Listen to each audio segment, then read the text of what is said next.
Machine Shop and the Farm was truly one of the great innovative machines of all times, because if you look back on all the major changes, it was somebody in a machine shed in a farm and in garages around the world that basically said, I need to do this, so I'm going to make something that does this, and I'll take a machine and I'll modify it to my own needs. And so most of the innovations in equipment manufacturing comes from that. And I'm not taking away from the really good farm equipment manufacturers, but at their heart, they understand and embrace that not 4 scientists working together can do great things, but 400 farmers in their machine sheds all looking at the same problem will come up with a solution for it. And that was proven not too long ago when a group of scientists were trying to unfold a protein.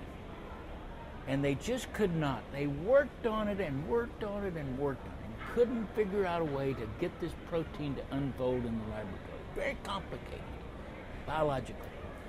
And somebody got the bright idea, let's let gamers, those individuals that love and are intrigued by games on the computer or in the real world, the people that are intrigued by a puzzle, don't have to know biology at all. And let's open source it and let them look at it and see if they've got a way to unwind this protein. Less than a week, the gamers had figured out the solution that had stymied scientists for 3 years in the laboratory because they approached it differently. And that's the beauty of having people in a machine shed that now with a 3D printer doesn't have to worry about a complicated piece that they can't make by their old skills of welding and cutting. That's limited.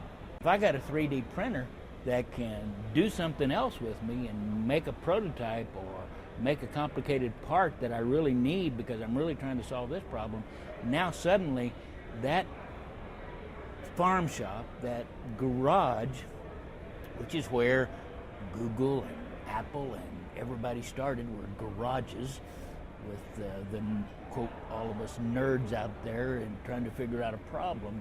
And it just opens up the creative talents of so many people. And then you add, and I keep coming back to the cloud, but you add a way for, say, 15 farmers that are working on a solution. For example, in New Mexico where I live, we have worked a long time on trying to figure out a way to harvest chili and not lose the stem on the end, because you can create something that'll harvest it but knocks the stems off, which loses value to the customer because the customer wants fresh green chili with the stem on the end. And we can't solve that problem. It's a complicated problem. But I think if we open it up to a whole bunch of people out there that's got just a few tools, they're going to come up with a solution for this. And it's not because we don't have bright people working on it. We just have 2 or 3 people working on it. But I open that up in a cloud and let everybody see what everybody else is doing, and each one's got a little bit of separate tools. They're going to unfold that protein, and they're going to solve that problem. That's the power of the new farm shop.